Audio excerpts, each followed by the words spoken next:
আজকে আমরা লেকচার 2 অর্থাৎ সংখ্যা পদ্ধতি রূপান্তর রুল 2 যেটা রয়েছে সেটা হচ্ছে বাইনারি অক্টাল এবং হেক্সাডেসিমাল সংখ্যা থেকে কিভাবে আমরা দশমিক সংখ্যা পদ্ধতিতে যাব সেইটা নিয়ে কথা বলবো। তো আসলে আমি এখানে প্রথমে লিখেছি বাইনারি থেকে দশমিক। তাহলে বাইনারি থেকে দশমিকে যাওয়ার জন্য আমি একটা এক্সাম্পল নিয়েছি। এক্সাম্পলটা এটা 11 0 1 2 বেস 2 এটা থেকে আমাদের দশমিক কত হবে সেই মানটা বের করতে হবে। তো এটা করার প্রসেসটা হচ্ছে প্রথমে এই একটা আমি লিখেছি, তার সাথে পাওয়ার 2 বেসটা গুণ করেছি, আর একটা সংখ্যা আছে তাই আমি প্লাস দিয়েছি, তারপরে হচ্ছে সংখ্যাটা 1 লিখেছি, পাওয়ার দিয়েছি 2, পরবর্তী আরেকটা সংখ্যা আছে আরেকটা প্লাস দিয়েছি 0, তার সাথে আবারও বেস গুণ, আরেকটা সংখ্যা রয়েছে এই জন্য আরেকটা প্লাস, তার সংখ্যাটা লিখেছি, তার সাথে বেস 2 গুণ করেছি। That's it. ওকে, এবার আমি কি করব, পাওয়ার দেব, শুধু 2 এর উপর পাওয়ার দেব। 1, এখানে হবে 2, এখানে হবে 3। যেহেতু এটা পূর্ণ সংখ্যা তাই আমরা হচ্ছে ডান দিক থেকে কি করব, 0 1 2 3, আর একটা যদি থাকতো তাহলে 4 দিতাম। ঠিক আছে, কাজ কিন্তু আমাদের শেষ। তাহলে কি করতে হবে, 1 গুণন 2 এর পাওয়ার যদি 3 হয় তাহলে সেটা হয়ে যায় কত, 2 এর পাওয়ার 3 হলে হয়ে যায় 8। 1 গুণন 2 এর পাওয়ার 2 মানে হচ্ছে 4। 0 গুণন 2 এর পাওয়ার যদি 1 হয় তাহলে 2 হয়। 1 গুণন কোন সংখ্যার উপর যদি পাওয়ার 0 হয় তাহলে সেটা কি হয় আমরা সবাই জানি, সেটা হচ্ছে অন হয়ে যায়। That's it. তাহলে আসো এবার আমরা গুণ করি। 8 অক্ষে 8, 4 অক্ষে 4, শূন্য দিয়ে যদি আমরা কাউকে গুণ করি সেটা হয় 0, 1 অক্ষে 1। এখন এটা আমরা যোগ করে দিলে আমাদের কাঙ্ক্ষিত ফলাফল চলে আসবে। তাহলে 1 আর 4 5, 8 আর 5 হচ্ছে 13। তাহলে ফাইনালি আমরা রেজাল্ট লিখতে পারি, যেটা আমাদের ছিল হচ্ছে 11 0 1 বেস 2 তে ছিল, তার মানে হচ্ছে বাইনারিতে ছিল, সেটা যদি আমরা দশমিকে নেই তাহলে আমরা কত পেলাম, 10 পেলাম, সরি 13 পেয়েছি, মানে 13। তাহলে আমরা কি জানলাম, প্রসেস কিন্তু একই। আমি এখানে যেটা লিখেছি বাইনারি থেকে গিয়েছি তাই বাইনারি ভিত্তি 2 দিয়ে দিয়ে গুণ করেছি। যখন আমি অক্টাল থেকে যাব তখন আমি কি করব, 8 দিয়ে দিয়ে গুণ করব। তো আমরা একটা এক্সাম্পল নিচ্ছি, এখানে বাইনারি পরিবর্তন করে আমি লিখে দিচ্ছি হচ্ছে অক্টাল। কি লিখে দিব, অক্টাল। অক্টাল থেকে দশমিকে যাব। তো অক্টাল থেকে দশমিকে যেতে হলে আমি একটা এক্সাম্পল নিচ্ছি। এক্সাম্পলটা হচ্ছে ধরো অক্টাল সংখ্যা 247, এটা আছে অক্টালে, বলা হলো যেটা সমান দশমিকে কত।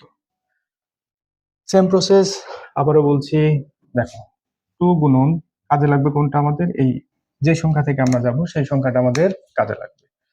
তাহলে 8 প্লাস 4 গুণন 8 প্লাস 7 গুণন 8, বরাবরের মতোই আবার কি করবো আমরা, 0 মানে পাওয়ার বসাবো 1, তারপরে হচ্ছে 2।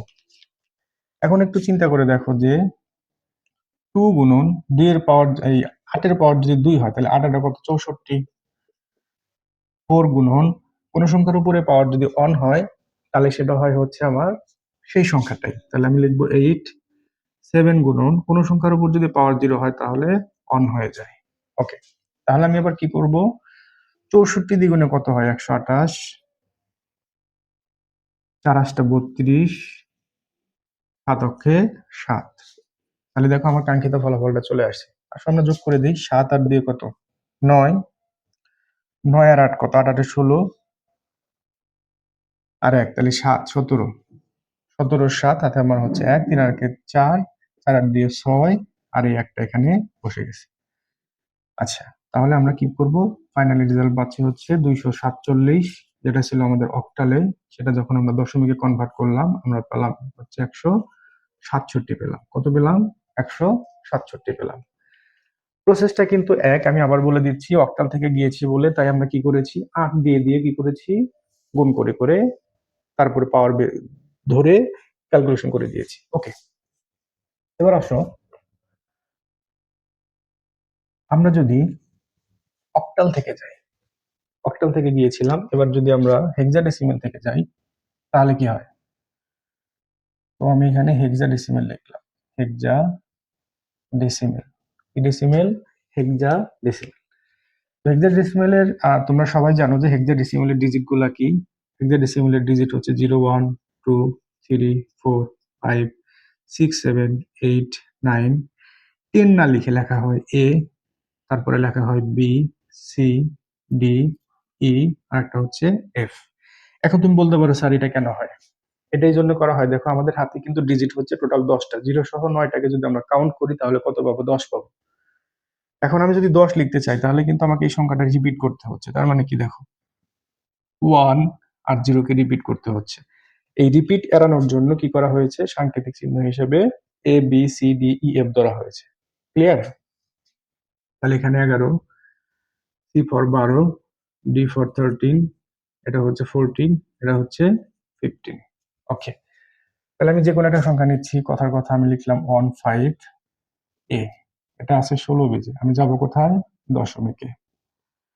তার মানে 16 বেজ থেকে যদি আমি দশমিকে যেতে চাই তাহলে আমাকে কি করতে হবে? Same process. প্রসেসটা মনে আছে? হ্যাঁ, 1 ইন্টু, এবার কিন্তু 16 দিয়ে গুণ দিতে হবে। 16 প্লাস 5 ইন্টু 16 প্লাস এ ইন্টু 16। এখন বলতে পারো স্যার এর মান তো 10, তাহলে আমরা কেন এখানে 16 রাখলাম? এই এর মান 10 আমি পরের লাইনে গিয়ে বসাবো, এই জন্য আমি এখানে আপাতত এরকমই রাখছি। তাহলে আসলে আমরা পাওয়ারটা বসাই। পাওয়ার বসালে কি হয়? 0, 1, এখানে হবে 2। আচ্ছা, তাহলে আমি এখানে দিন শেষে কি পাচ্ছি? 1 ইন্টু 16কে 16 দিয়ে গুণ করি, তাহলে আমরা কি পাই দেখি। 16 গুণন 16, 6 6 36 6, হাতে আমার কত? 3। 6 একে 6 3 9, 16 অক্ষে 16, তাহলে 6, 9 আর 6 কত? 15 আর 5, হাতে আমার 1 2, তার মানে হচ্ছে 256। 256 প্লাস 5 ইন্টু 16 অক্ষে 16, কারণ কোন সংখ্যার উপর যদি পাওয়ার অন থাকে তাহলে সেটা কি হয়ে যায়? সেই সংখ্যাটাই হয়ে যায়। এবার এ ফর 10, কোন সংখ্যার উপর পাওয়ার 0 থাকলে সেটা অন হয় আমরা জানি। তাহলে এখন কি করব? 256 অক্ষে 256 প্লাস 5 16 80 প্লাস 10 অক্ষে 10, সবগুলো এখন যোগ করে দেই। 0 0 6 6, 1 আর 8 9, 9 আর 5 কত হয়? 10, 4 এ 14, 4 হাতে আমার 1, 2 আর 1 3, 346। তাহলে আসো আমরা অ্যান্সারটা কিভাবে লিখবো? অন 5 এ যেটা ছিল 16 বেজ, সেটা অ্যান্সার হবে 346, বেজ কত? 10। তো এই ছিল আমাদের রুল 2, বাইনারি সংখ্যা থেকে, অক্টাল থেকে এবং হেক্সাডেসিমেল থেকে কিভাবে আমরা দশমিকে যাব সেই বিষয়টা আমরা এখানে দেখলাম। আমি আরেকবার বলছি, for the last time I am repeat it again for your better understanding.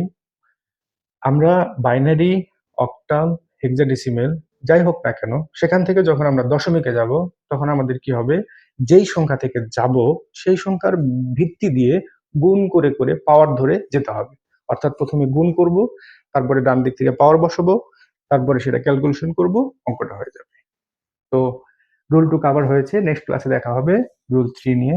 এ পর্যন্ত সবাই ভালো থেকো, আল্লাহ হাফেজ।